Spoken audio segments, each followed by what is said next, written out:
And now it's time for your actor-enhanced woke news update. Chaos erupted as the bomb squad was called to the offices of the New York Times. Employees reported seeing a white paper bag with an inflammatory red insignia on it sitting in a common area. One employee was quoted as saying, "Never think it'll happen to you until it does." Literally everyone in the building could have died. The NYPD confirmed the bag did contain dangerous material. It was a spicy chicken sandwich from Chick-fil-A. Chick-fil-A is infamous at the New York Times offices for being transphobic and bigoted.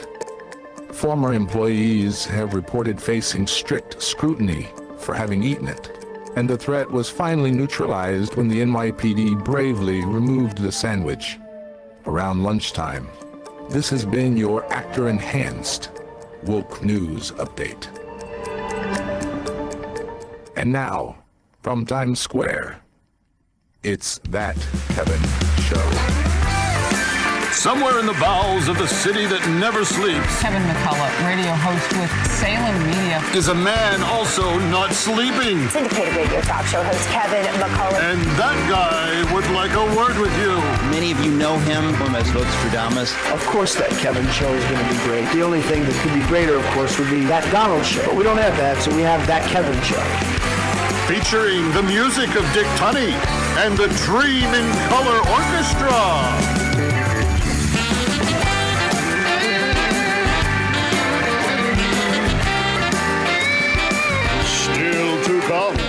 He played a president, and he was Hercules.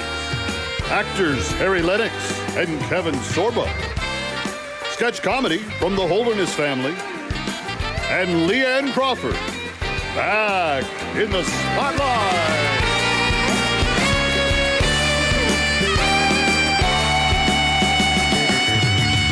And now, from Times Square, the man who's been caught on tape repeatedly espousing a desire to mug his audience members. Here's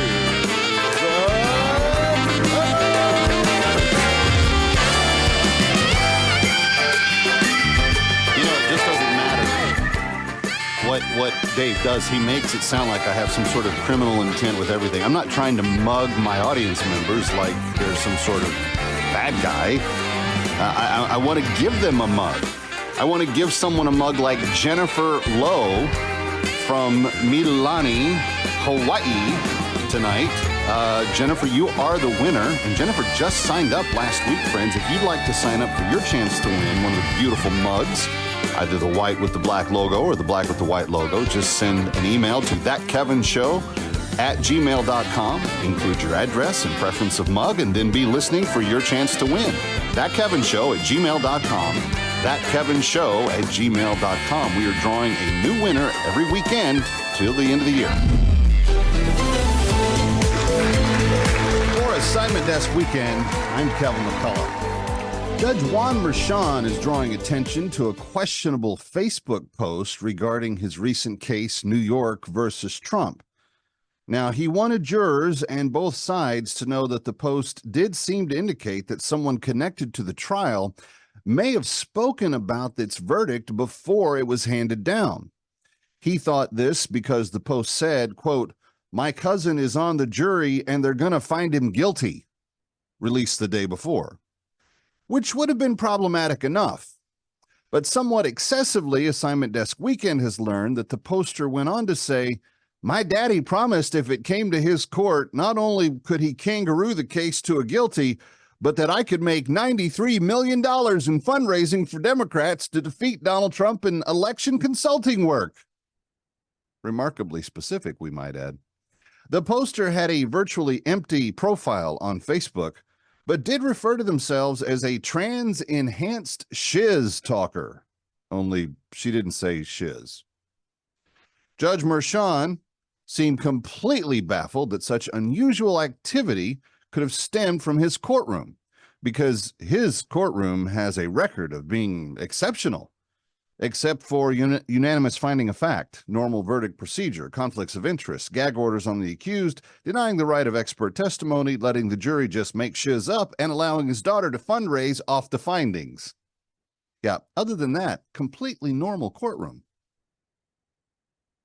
In response to the verdict in the trial, the Trump camp is claiming a record fundraising season, even in blue states. This last weekend, Trump raised more than double the funds that had been hoped for at a $5 million targeted fundraiser. In all, $12 million was raised in the deep blue bastion of Silicon Valley. Overall, the campaign has raised close to $350 million in reaction to the trial, with $140 million of that coming in small donors that could give up to double that much again. In contrast, the Biden campaign last week found $1.40 in Joe's pocket lint at the end of the week. A new study has shown promising results in attempting to alleviate Alzheimer's in dementia patients. The key seems to be the consumption of strawberries and pomegranates. Shortly after these results were announced, a woman using the name of Shrill Scheiden was seen throwing elbows in the Whole Foods produce section at the Whole Foods nearest the White House. Police are baffled at the violent shopper's getaway, especially the fact that she had a Secret Service protected escort. And finally, we end on a note of what we in the communications biz like to call irony. It turns out that the wastewater of the fracking process produces enormous amounts of something called lithium. Just in one drilling site in Pennsylvania, as much as 30 tons of lithium may have already been produced. Now, lithium is vital to the production of electric vehicles. The Biden administration has mandated 50% use of electric vehicles by 2030. But in natural reserves across the globe, geologists agree that there is not enough lithium on the planet to fulfill even half that mandate. The fracking wastewater, however, could produce enough lithium to supply up to 40% of the vehicles mandated. Simon Desk Weekend describes this as the president being stuck between a rock and a drill bit. For a Simon Desk Weekend, I'm Kevin McCullough.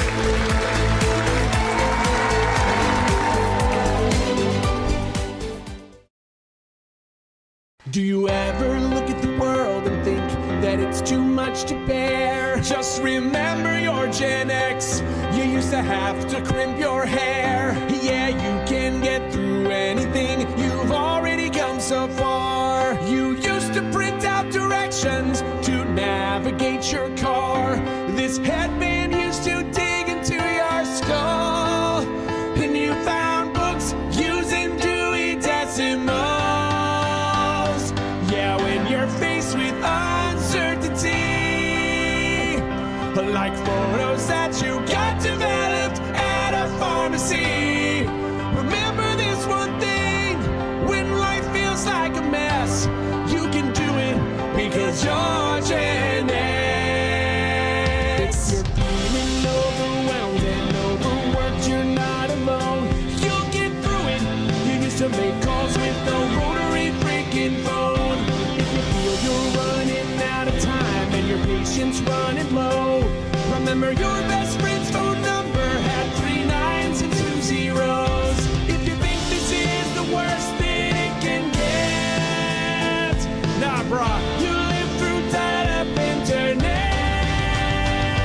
If you think that the world is kinda lame, at least you don't have to roll real hard to fix your video game.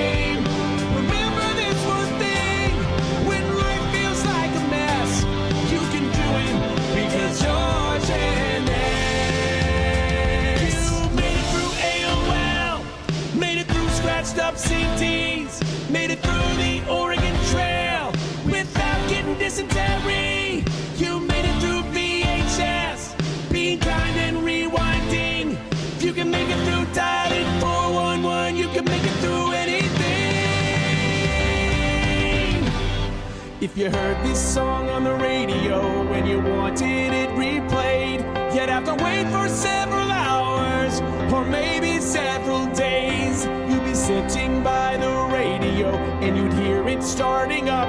You'd press record and play at the same time, and your cassette would get jammed up. And you'd have to fix it with some sort of utensil, like a knife or even a number 2 pencil.